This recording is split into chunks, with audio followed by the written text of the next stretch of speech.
What's going on, guys? It's Bobby here.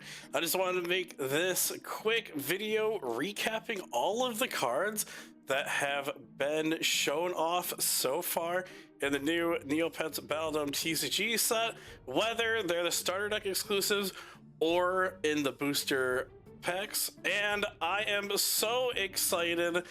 Today they released so many spoilers. I wanted to make this video just to give you my general thoughts, what I think it'll be good for. And I'm not going to give a star rating just yet. I did that with the previous set.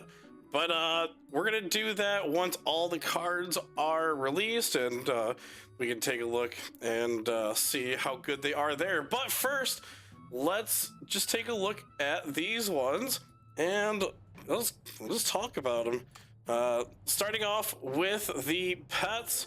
The exclusive pets that we know of, I'm pretty sure these are all of them. I think they confirmed that. If not, we'll see more. But the first one is Crobat. The base stat line for Crobat is 8 health, 4 attack, 2 defense, and 4 movement. Insane stat line. It's very cow-like, just -1 attack, +1 defense. Very aggressive pet. I'm definitely going to be trying out Crobat. I think it's going to be an all-star in aggressive decks. We'll see. Next one is Drake. Drake, very similar, except a little bit more beefier. Still an all-star with the 10 health, 4, 2, 3 stat line. So versus Crobat, you're trading off 1 movement for the extra health. I think Drake is going to be an all-star, really sick stat line.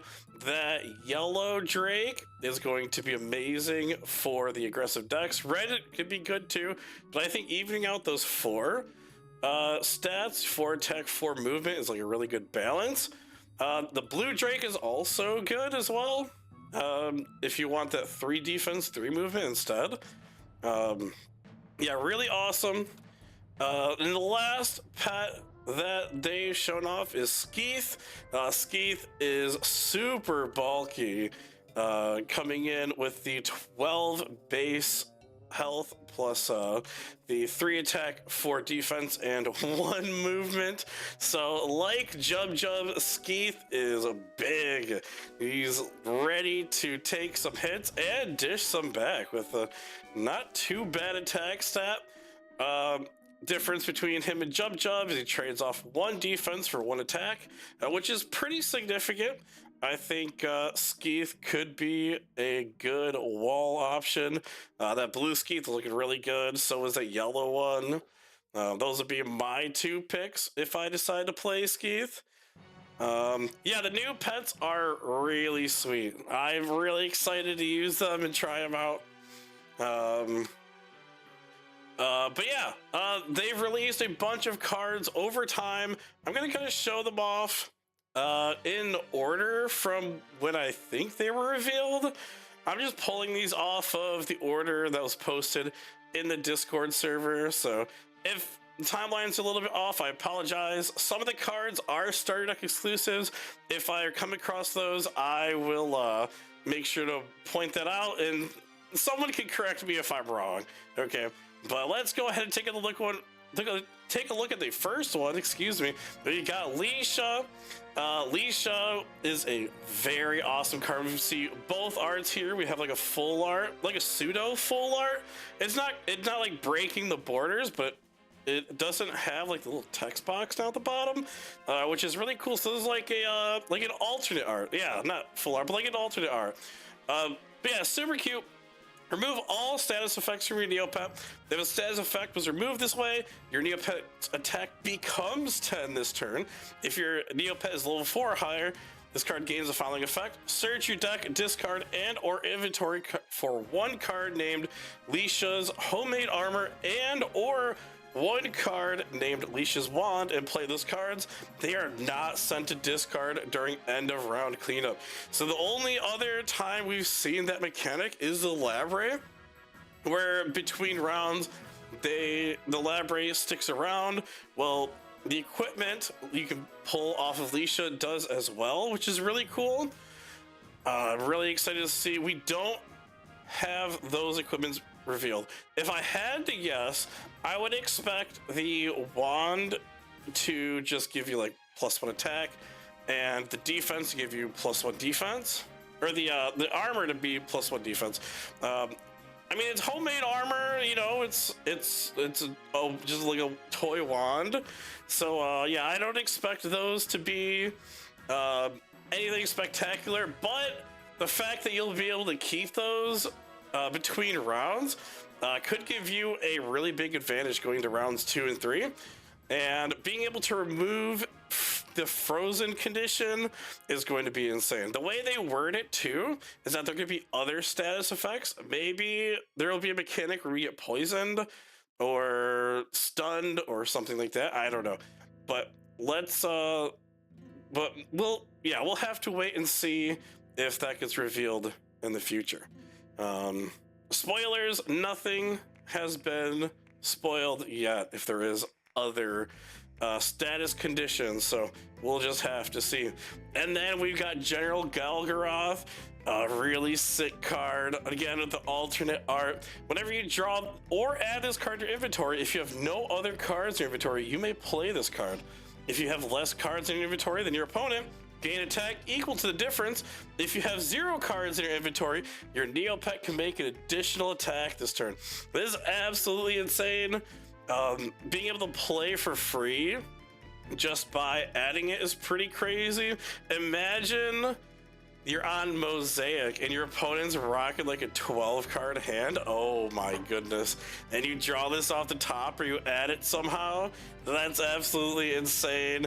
And then being able to attack twice with that +2 attack health or +2 attack difference, that sounds absolutely amazing. I'm really excited to try out General Galgaroth. My initial reaction is the Disneyland where where you get that combo off. Should I say Rue Island, not Disneyland?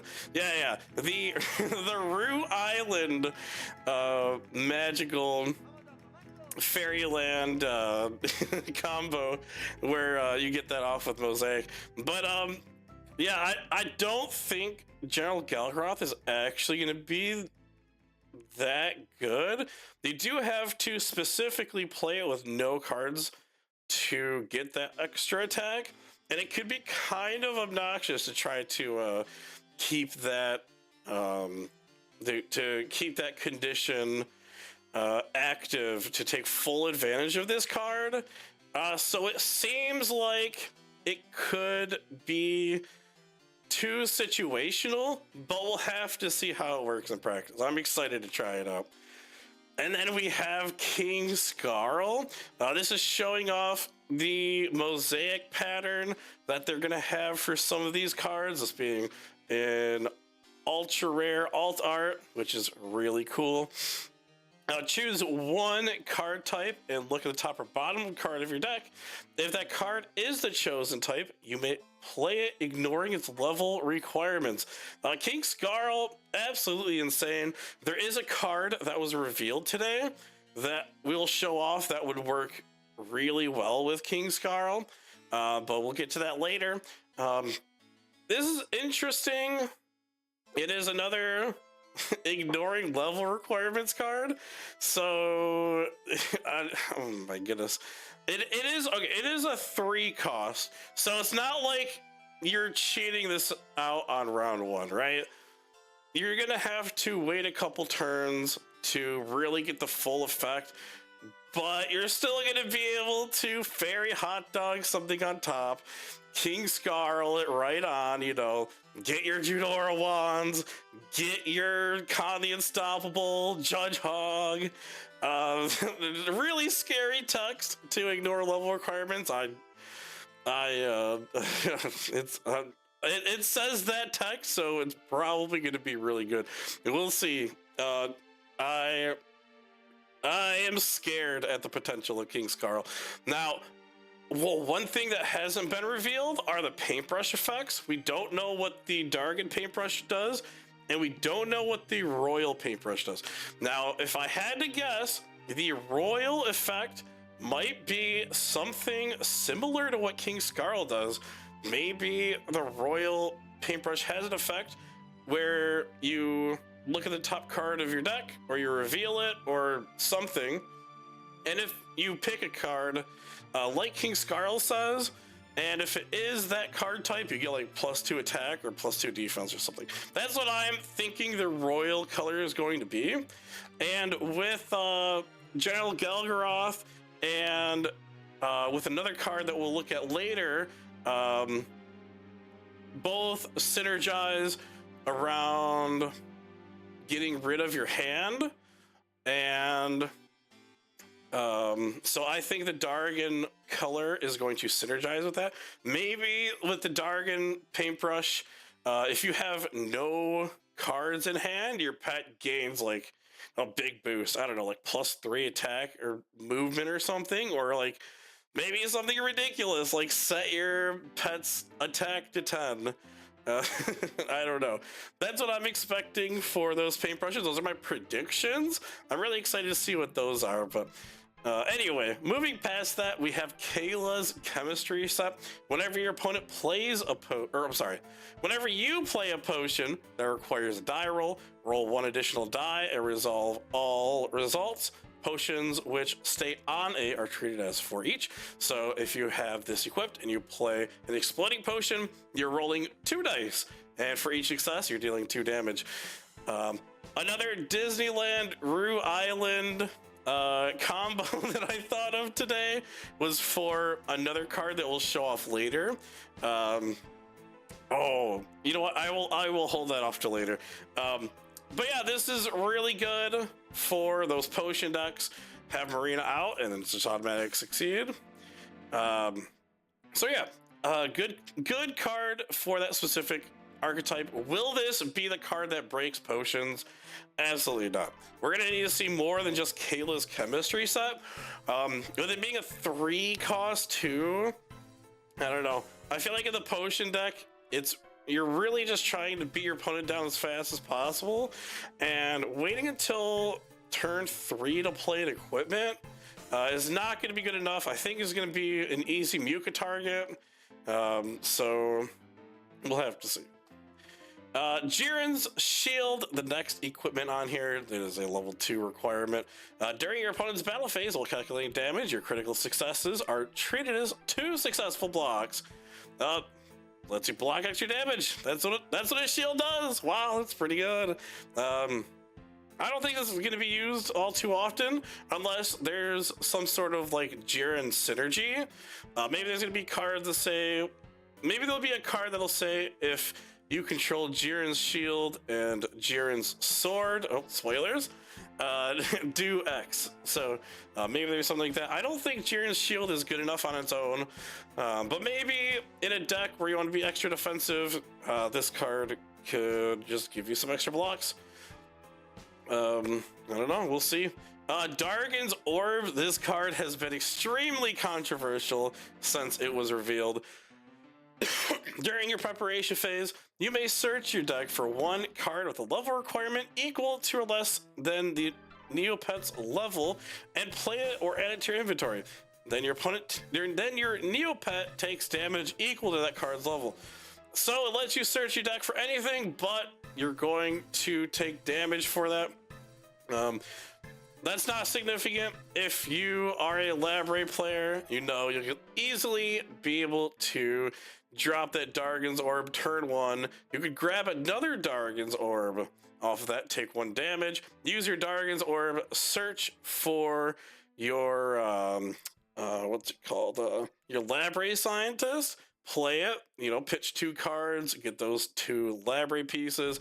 The next turn, you level up to 2, you play Dargon's Orb, or you use Dargon's Orb, fetch the other Labré Scientist, assemble the Labré, go to Robot, draw your 8 cards, use your other Dargon's Orb, now that you're level 2, search out Leisha, unfreeze yourself, swing for 10. I, I don't know. Dargon's Orb sounds like a ridiculous card for the Labray deck. I'm not looking forward to that. I hope Labray is not completely broken. I'm getting a little bit stale of the Labray meta, so I'm really hoping Dargon's Orb will be able to push other decks more than that can, but that sounds like an insane combo. So we'll see. Dargon's Orb, easy S tier probably.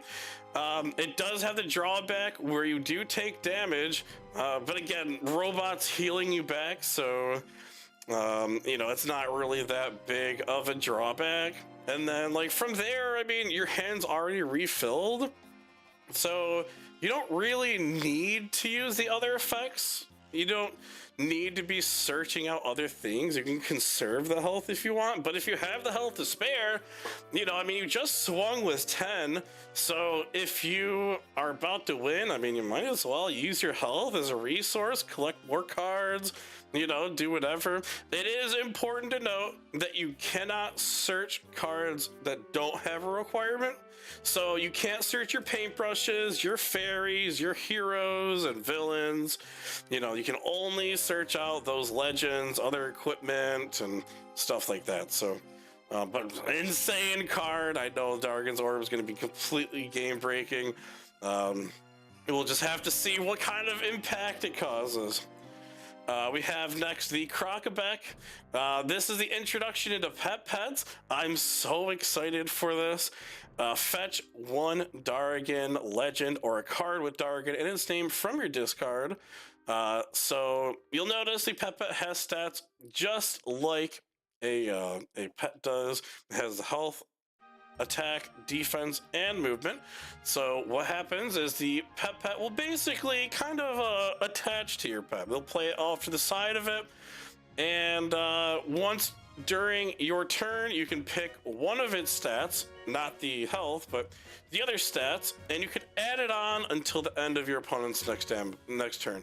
So if you want some extra attack to push through, you can gain 2 extra attack from the Crocobeck. If you want extra movement to get value on both players' turn, you know, extra defense, you get it. So you'll be able to do that. And it can take hits for you. So it has its health. You can choose to redirect damage to the pet, or your opponent can directly attack the pet instead. So you have to be careful. You don't want your pet to die. They do have a special effect, Fetch, which what Fetch does is you take the card and you send it to the designated zone that it says, and then you grab a card. So fetch one Dargon legend or a card with Dargon in its name from your discard. So you can see the Dargon symbol there. Any card with that you'll be able to fetch. So basically the Crocobeck will go to discard, and then you will add that to your hand. I think I'm like 98% sure that's what that does. So yeah, Crocobeck, really good for recycling those cards that you've already used. You could send that one general guy to the discard, right? Let's say you use it prior, and then when you have no cards in your hand, you have Crocobeck go fetch it, and it adds it to your hand, and then all of a sudden it just plays itself. You get that extra attack, you get the bonus attack. So yeah, absolutely insane combo. Yeah, I think Crocobeck is going to be pretty good for those Dargon themed decks. I imagine you'll be, oh yeah, you should be able to fetch the paintbrush with it too. Recycle that. So a lot of utility with the Crocobeck and the other pets. Let's continue on. The Winnie, similar, except you fetch one Meridell legend or card with Meridell in its name from your discard. 4 health, 1 attack, 1 defense, 3 movement on that stat line. So yeah, makes your pet super speedy, and 4 health, so it can probably take a hit. I don't remember if when they attack, they combat against the pet stats or if your pet stats. So someone let me know and clarify for that for me. If they intentionally attack the pet, if you roll for like what your normal stats are, let me know. I don't remember off the top of my head. But yeah, mini is the same, except it lets you, oh yeah, except lets you search for a Meridell card. So pretty cool. And then, so we have the starter, some starter deck exclusive cards, starting with King Skarl. We have a new mechanic here. Heroes and villains work exactly like fairies do. They will occupy the same zone that fairies occupied. So you can only have one out at a time, but they stick around until the end of the round, which then will get voided, and you can only have one of these in your deck at a time. But King Skarl as a hero, equipment with Meridell in their name do not count as cards played. Your Neopet can equip any number of equipment with Meridell in their name as long as there are at least 4 equipment with different names on your side of the battle dome. Your Neopet's maximum attack, defense, and agility can exceed 10. Excuse me. Sorry, I'm getting over being sick. So King Skarl, super cool. It's hard to just gauge it in a vacuum. You need to see the other equipment first. But King Skarl does seem pretty fun. You get to turbo out all of these equipment, and you can have a board with like 10 equipment on there, and it can be really funny. I think King Skarl is gonna be a meme deck, the Meridell equipment deck. It is the starter deck that he is an exclusive in. And we'll just have to look at the other equipment to see what we think about it and if this is something worth playing. And I know I'm definitely gonna build a deck around this, but we'll see how well it'll do in practice. But one of the starter deck exclusive pets, the Turtom, has 5 health, 1 attack, 3 defense, and 1 movement. So makes your pet super bulky. Fetch 1 Meridell. Fetch 1 card with Meridell in its name from your deck. And then the starter decks will go into further detail on what the mechanics do. So to fetch a card, put this card for the corresponding zone, then put the card into the corresponding zone, then play the specified card from that same zone. Oh, so it plays it. Okay. All right. Question was answered. Guys, delete your comments now. Delete them now. We've answered it. So you get to just play the card then. I thought it added to your hand. That's infinitely better. So yeah, play the Turtom.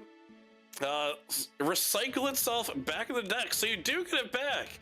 And you get to fetch a card with Meridell in its name. Now it doesn't specifically say the Meridell tribe, right? It doesn't have that Meridell icon on it. So I believe you can only search for Meridell cards in the name. And this is obviously designed to work with that King Skarl equipment deck, which we'll have to look for. But if you're playing that deck specifically, Turtom's gonna be crazy. Or if you just want a pet that gives you extra defense every turn, with a little bit of bulk himself, he's got 5 health, which is pretty significant for a pet. I mean, that's almost as bulky as an Usul. So like, you know, but yeah, Turtom, pretty good for that defensive stat if you want that extra defense. And then the other starter deck exclusive pet is the Termac. Fetch 1 fetch 1 food from your deck, discard or void. So Termac can go anywhere. Just like the Turtom, he's got 5 health, so he's bulky. I mean, he's a big pet. Look at him munching on those berries. Comes with 2 attack, 1 defense, and 2 movement, so a good spread. So you can change stuff depending on the situation. You don't feel forced to always pick one stat for the maximum value. If you want extra attack, you can go for that. or if you have low movement, it would definitely be better to get the extra movement. And then to be able to fetch from all 3 different zones is pretty crazy. So you can use them, you can shuffle them back into your deck to get yourself a you know, any other food.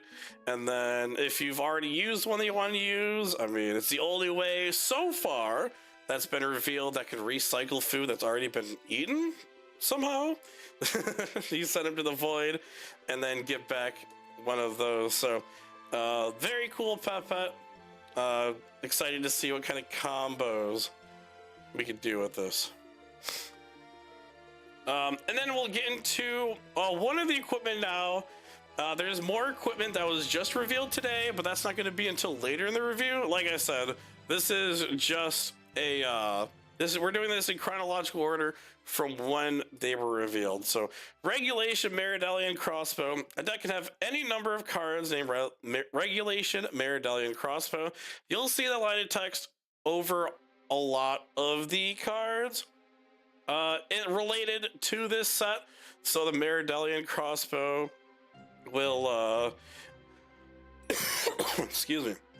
So the crossbow, during your preparation phase, you may send 1 equipment you control with Meridalian and its name to the discard. Deal 1 damage to your opponent's Neopet.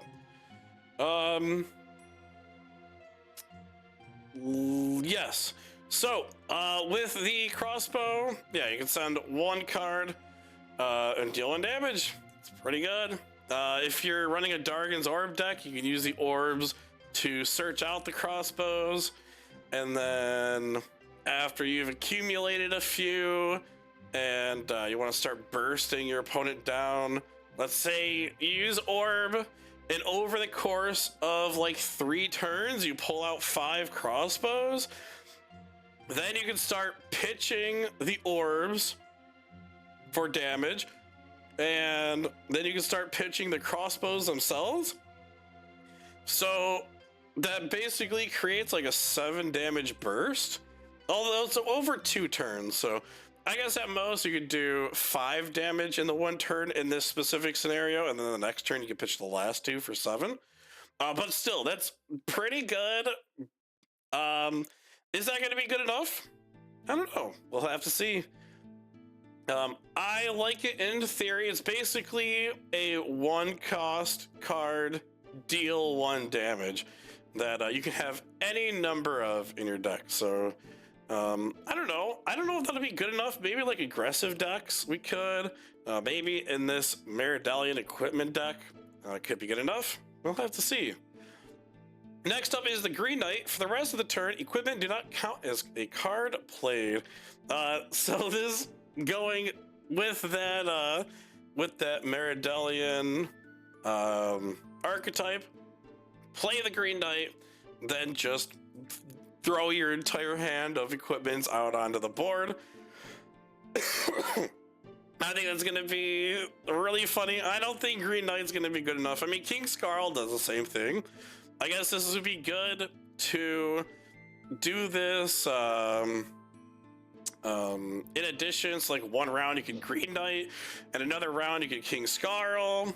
But yeah, on paper, I don't think Green Knight is going to be good enough, but we'll have to see. It does not say that they have to be the Meridal equipment. You can use this for other equipment too.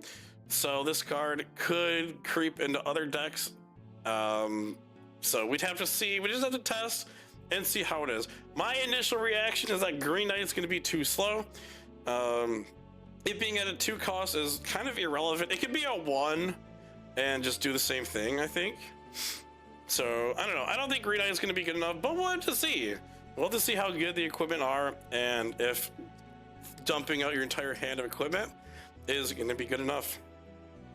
And we're back to the pack cards. We have Kayla's Home Remedy. Roll 1 die on a success. Remove all status effects from your Neopet. Until your next turn, your Neopet is immune to all status effects. So we've already seen Leisha. Leisha has the same effect where it'll remove status conditions. The only difference is Leisha does not require a die roll, but Kayla's Home Remedy does have the additional bonus of lasting until your opponent's next turn. So the next turn, your opponent can't just use like Vera to play Lady Frostbite or something. They're not going to be able to refreeze you that way. So there is a trade-off there. Kayla's Home Remedy being a 1 cost is not significant. I guess it is because you can play it off of Nilo, but otherwise, I mean, you're not getting turn 1 frozen, so it's going to be one of those cards that if it's in your opening hand, you're going to wish it's any other 1 cost card. But at the end of the day, it is an unfreeze, so perhaps that'll be good enough, even as a 50-50. Important to note, it synergizes with the chemistry set where you get the additional die. I don't think if they're both successes that you'll be immune to status effects for 2 turns.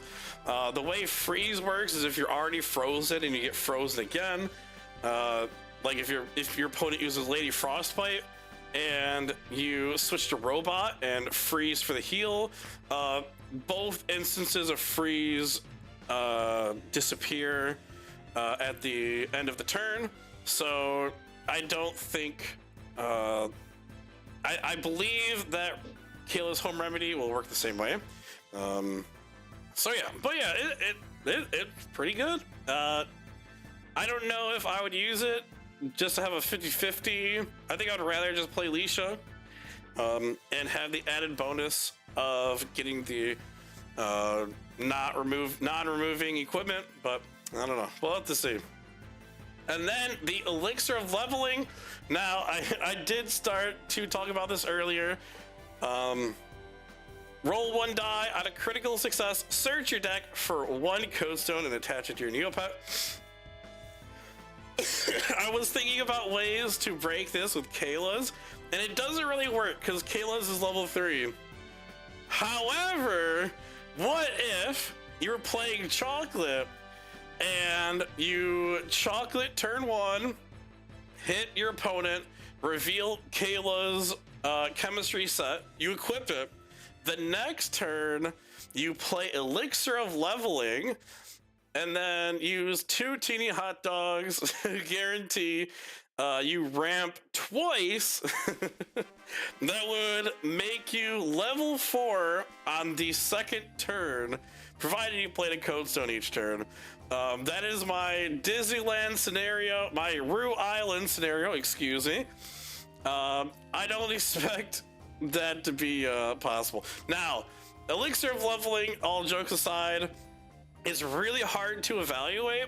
It has a very steep cost of having to crit in order to work, but you can use your TD hot dogs to guarantee it.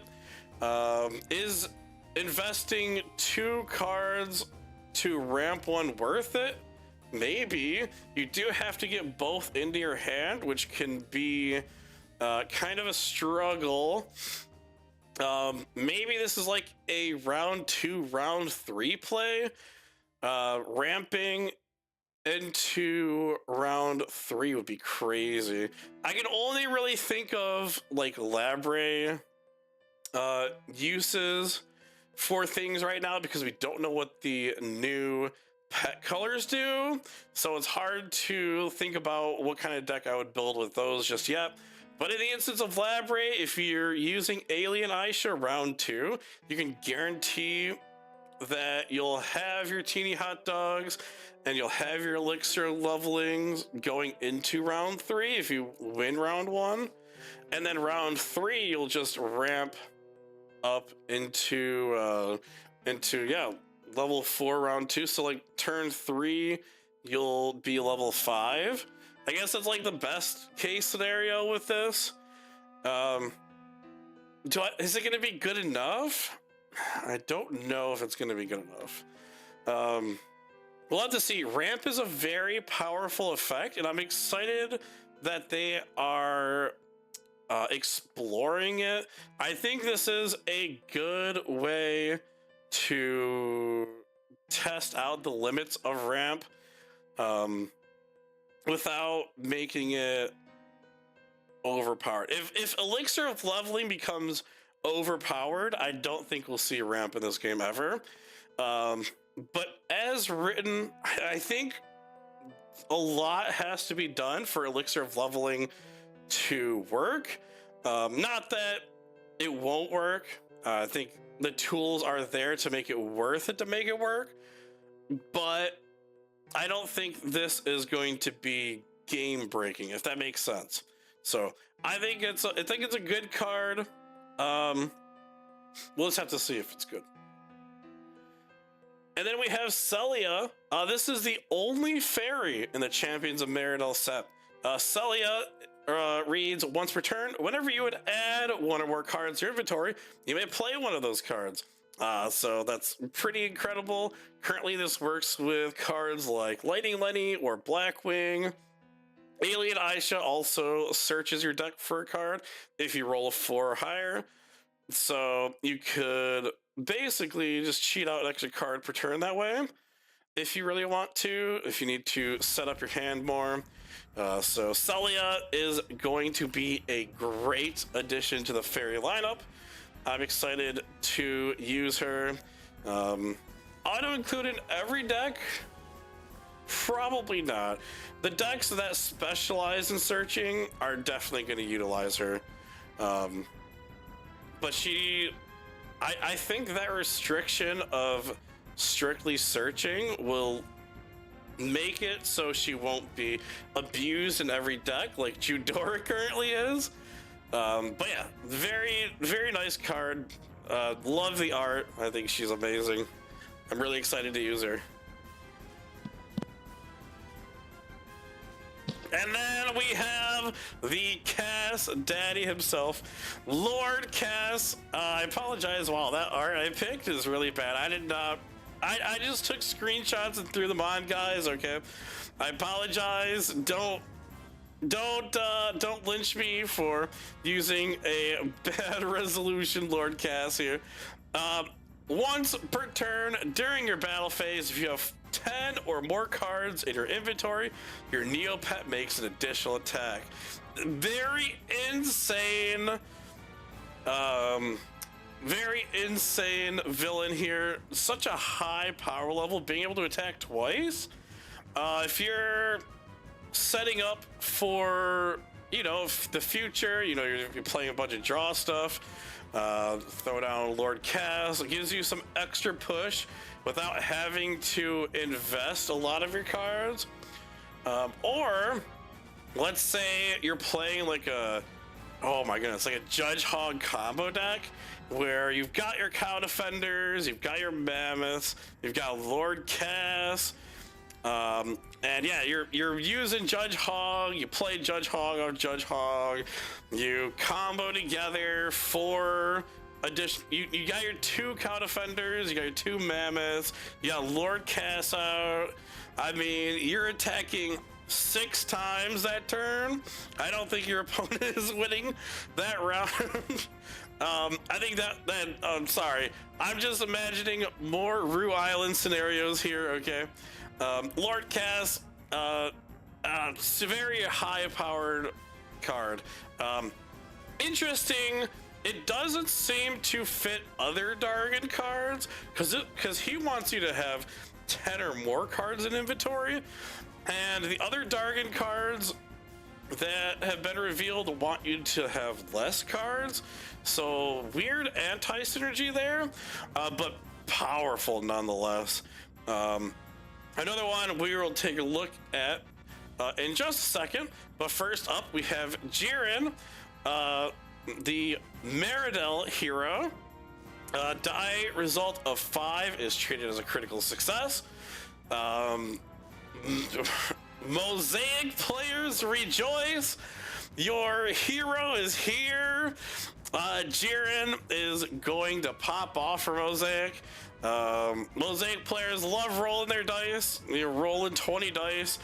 Now, instead of 1/6 of those being crits, 1/3 of those are crits. Rolling that much dice, all of a sudden you're critting for 7, 8, 9, Yeah, 7, 8, 9 damage per turn, rather than the usual like 3 or 4 crits that you get off of rolling all those dice. Jiren is very funny. I can't wait to see what he does. Anniversary, if you're playing the anniversary decks, God bless you if you are. I am one of them. But anniversary players rejoice because it'll be able to proc the 25th anniversary pet ability rolls by getting 5s in addition to 6s, so it'll make that deck just a little bit more consistent.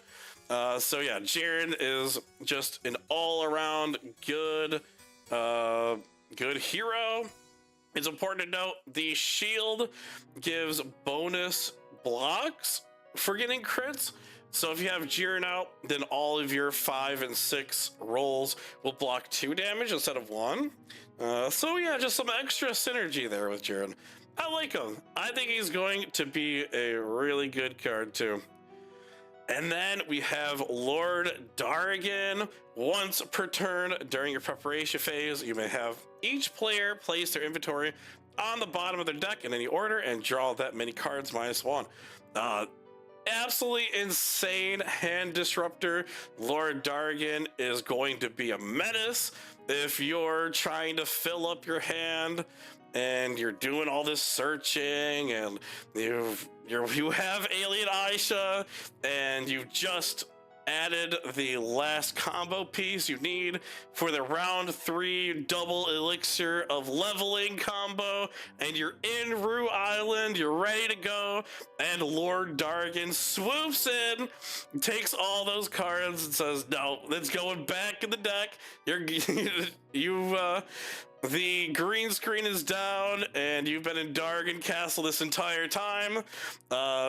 Yeah, just ruining your day.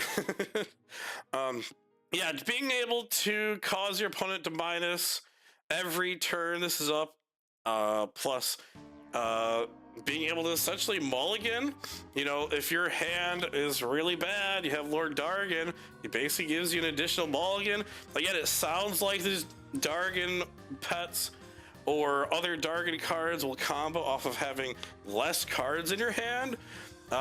With the exception of Lord Cass, this is what I mean, that there's like anti-Dargan synergy here, but Lord Dargan is going to be really sick, and there is an additional payoff to Lord Dargan, which we'll get to in a little bit. But yeah, Lord Dargan, amazing card. And he's gonna be S tier for sure. I guarantee it, he's gonna be amazing.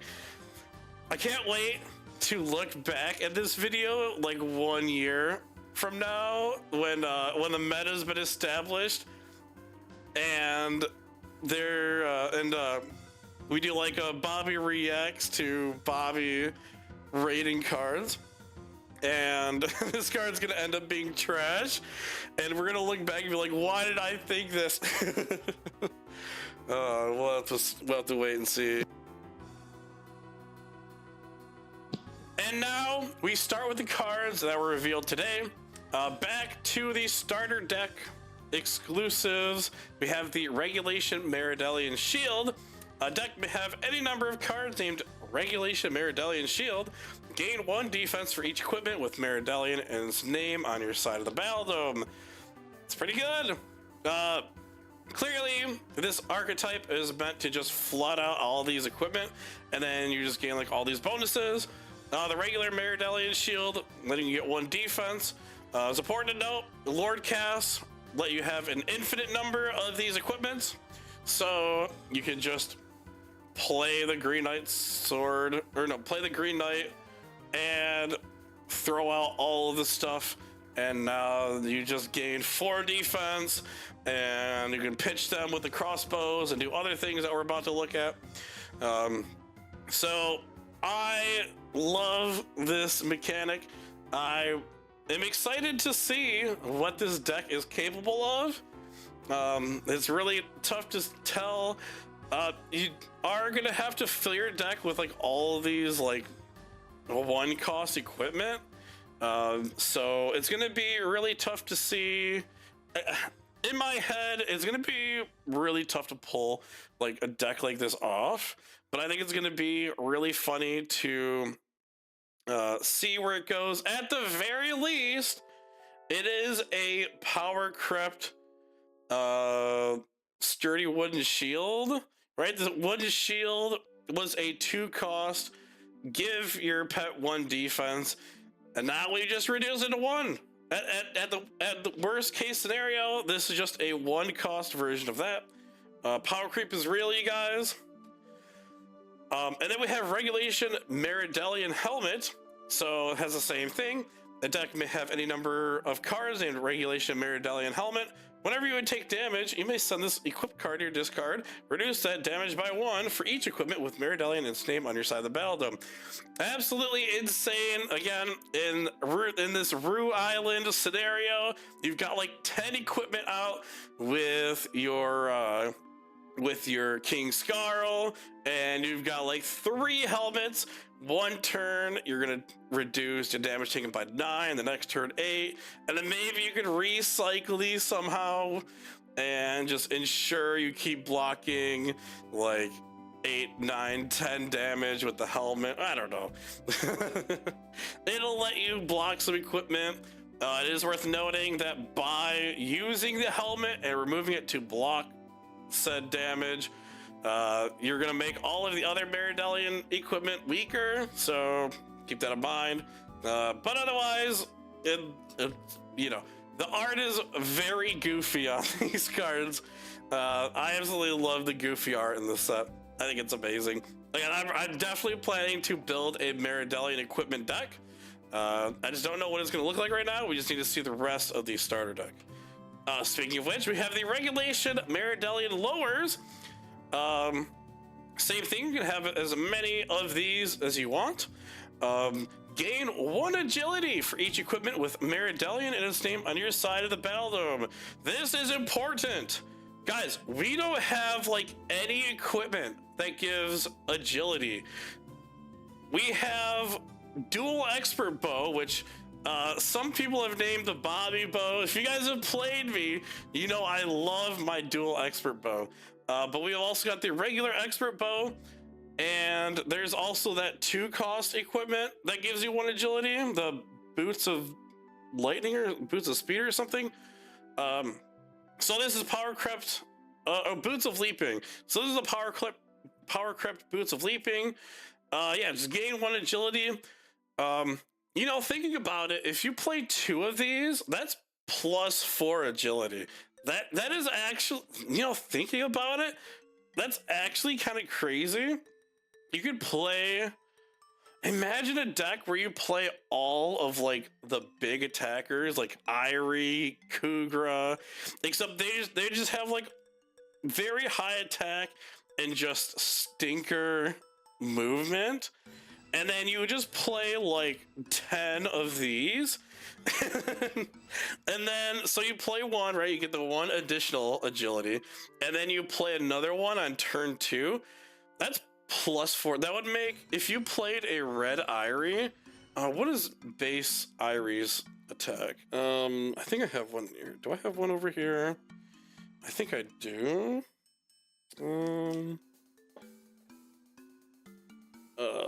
Base Irie. Okay, so yeah, red Irie would have 6 attack. Imagine playing 2 of these. All of a sudden, not including the Codestone boosts, you would have 6. Your Irie would be a 6/6. Just on round 2. Again, not including Codestone boosts. 6 attack, 6 movement. That is a menace. That is a uni. Your Irie just turned into a uni or a cow. That is insane. You know, I think there could be potential with the Meridelian lowers. Agility on average is worth like half an attack, half defense, kind of. Because it works for both attack and defense. You get the rerolls. And so in general, agility can be worth a little bit more than getting those extra in like the other stats. So I think this sort of like deck, just splashing in like this and the other one, let's see, yeah, the shield. Oh, I wonder if you're going for like raw stats, just having like those in could be good enough. I don't know. It's interesting to think about. But yeah, really, really solid stats if you can manage to get like 2 off. And then we have the Lance, which is the attack version of that. So gain 1 attack for each equipment with Meridelian in its name on your side of the battle dome. It's pretty simple. If I had to theorize, I would not run the crossbows or the helmets. I would run like 5 lance, 5 lowers, and 5 shields. Maybe something like that, or maybe run like maybe run like 8 lances and 8 of the lowers or something like that. That's what I'm kind of like brainstorming, just like on the spot. Ooh, that sounds like it could be fun. I didn't get my hand on all of those. We don't know what's in the starter deck. I hope it's not gonna be. I hope they're not gonna print this line of text in the starter deck cards, and then only have 1 of each of the equipment, so that if I wanted to play this Rue Island level of fantasy here, I have to buy like an entire case of starter decks. That can be kind of annoying. But no, I think it's going to be a very funny deck. Again, the equipment only costs 1, so it's low investment. It's kind of like just ramping your stats. You know, there was one person, shout out to you, who was a Sturdy Blue Sword advocate. Sturdy Blue Sword being the level 2, give 1 attack to your pet. Ramping stats like that, this just does it a turn earlier, and if you get 2, you get +4 attack. So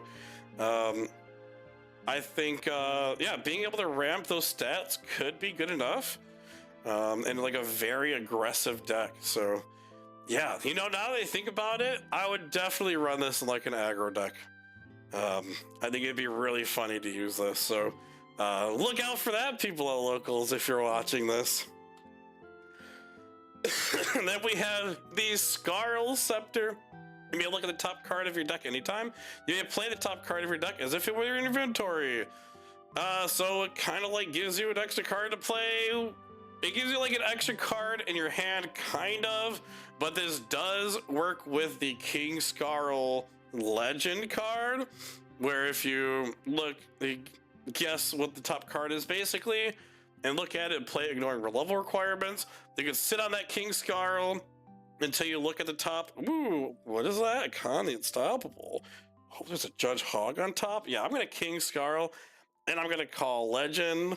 Oh no, just Judge Hogged. I've just refilled my hand, played all this other stuff, and then yeah, Skarl Scepter. It just gives you like an extra card and adds some synergy. And this kind of goes with what I think Royal is going to be. I don't remember if I said it earlier.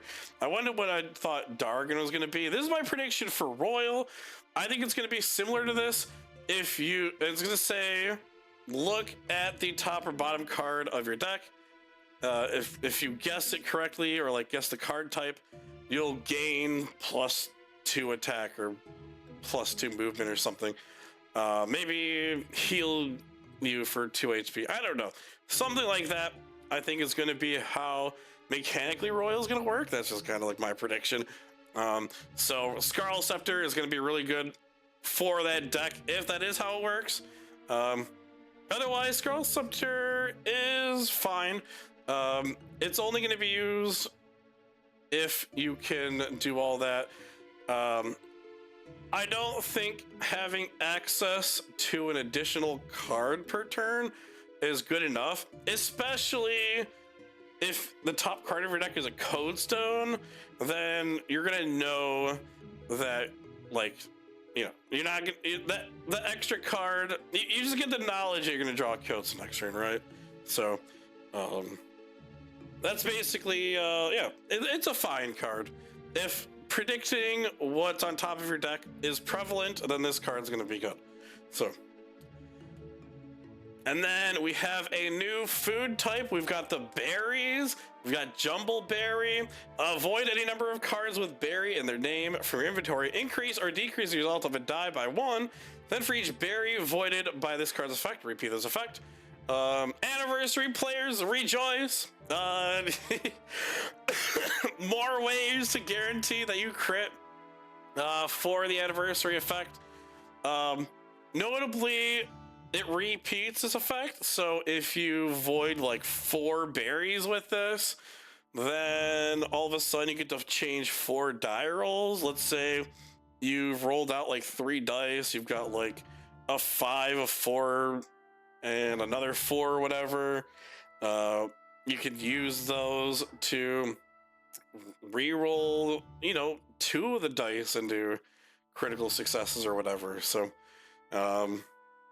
yeah, Jumbleberry is going to be good for that deck specifically. There's nothing that really suggests other decks to be good with this. You could use it for elixir leveling, but then you're probably investing even more cards than just Teeny Hot Dog. So yeah, I don't know if that's going to be good enough. We'll have to see what other cards are revealed with this. Berries seem to have the similar effect that this does, where you void other berries. So we'll have to see what kind of like berry accelerants there are. If there's ways to flood your hands with berries, we'll see. But as of right now, this card's looking pretty mediocre. But we'll have to see. Then we have the Aqua Berry. Aqua Berry has the same effect. Void any number of berry in the name, from the name. Void any number of cards with berry in their name from your inventory. Remove a status effect from Neopet. If you do, draw 1 card. Then for each berry voided by this card effect, draw 1 card. So immediately we see Kayla's home recipe just power crept by the Aqua Berry. Aqua Berry is blatantly better than that. You don't have to rely on a 50-50 for it to work, and it cycles itself, which is insane. If your opponent freezes you, Aqua Berry, remove it, and you draw a new card. If you want to replace your other berries, you can void them and draw cards for each of them. Yeah, Aqua Berry is absolutely bonkers. If status conditions are going to be an issue, Aqua Berry is just going to be an auto include. I mean, it's just good just by itself. It's a berry that removes freeze. It's a food, so it doesn't cost your play per turn. You just do. You just do. Absolutely insane. Not much more to say. And then we have the Green Knight Sword, level 3 equipment. Once per turn during your battle phase, if there are at least 3 equipment with Meridel or Knight in their name on your side of the battle dome, your Neopet may make an additional attack. So let's say you're playing the aggro deck that I was just brewing up. You've got several equipment out. It's turn 3. You've just played the Green Knight. Now you put in 2 of the lances for +4 attack, and the Green Knight Sword. Just in their name. Yeah. You play the 2 lances, and then you've got your sword. All of a sudden, you're swinging for 10 twice, and next turn you get to do it again. And next turn you do it again. Wow, that's pretty good. Green Knight Sword, I think is another Rue Island-esque card. But if you manage to pull it off in that scenario specifically, I think it's going to be absolutely insane. So it's definitely something I'm going to build around. I'm excited to try and do that. I don't know if this is a Star Deck exclusive card. I didn't look at the set number, so I don't really know for sure. But yeah, it's got the potential there. So we'll have to see. And and then we have the Castle Defender. Your opponent skips their next draw phase, train phase, and preparation phase. guys? Yada lock anyone? Any Yu-Gi-Oh players out there getting some serious PTSD right now? Castle Defender, it's a 5 cost, and basically says skip your opponent's next turn. They do still get their battle phase, so they'll still be able to attack you. But otherwise, they skip everything else. There's not, I mean, being able to just skip your opponent's turn is absurd. If they don't counter this, they probably just lose unless their Neopet has like a bunch of attack or is established already to be like this huge battle threat. Then Castle Defender is probably going to be useless. But in most cases, this is going to be absolutely insane. Oh, imagine playing this off King Scarl. Oh my goodness, that is so bad. Oh no. Oh, Bobby, what were you thinking making this card? Oh no. This is anti-fun. I cannot wait to like rage quit when I get Castle Defender looped on me. It's gonna be bad. I am not looking forward to this card existing. And I'm not looking forward to this card existing either, Giant Spiders! Wow, so your opponent skips their next draw phase for 1! Yeah. Imagine you play Uzaro and Angry Tax Beast and other cards that rip your opponent's hand out. Oh, Lord Dargon. And then you just start giant spidering them. They've got no cards in hand. They continue to have no cards in hand. I hope for my own sanity, this card's bad. I hope this mechanic is bad. It better be bad. If it's not bad, I'm going to riot, okay? I'm not looking forward to giant spiders into Castle Defender loop, okay? It's gonna, I don't want it. No, bad spiders, go away. On the flip side, we have Spectre of Lord Dargon. So this is another card that begins in your rainbow pool. So during your preparation phase, if you have no cards in your inventory, you may transform Lord Dargon on your side of the battle dome into Spectre of Lord Dargon. So you rip out your entire hand, whether by using Lord Dargon or other stuff. Maybe you play Labre. You rip out your entire hand with Labre Scientist. You swap out Lord Dargon into Spectre of Lord Dargon, and then you swap out your pet into Robot, and then you draw cards. Oh, I didn't finish reading it. Whenever a player draws one or more cards, deal 1 damage to your opponent's Neopet. So yeah, rip out your entire hand with Labre Scientists, assemble a Labre, assemble Spectre of Lord Dargon, Robot, draw new hand, deal a damage because you drew, play Alicia, swing at your opponent for 10. Your opponent goes draw a card per turn, they take 1 damage. Oh, their pet's dead. Oh no. Wow. No. Yeah, Spectre of Lord Dargon is absolutely bonkers. Emptying out your hand is probably not hard to do if that's what your deck is trying to do. So this card is going to be insane. Absolutely absurd. You can splash this in every deck that you're playing Lord Dargon in. I mean, it sits in the rainbow pool, so you might as well.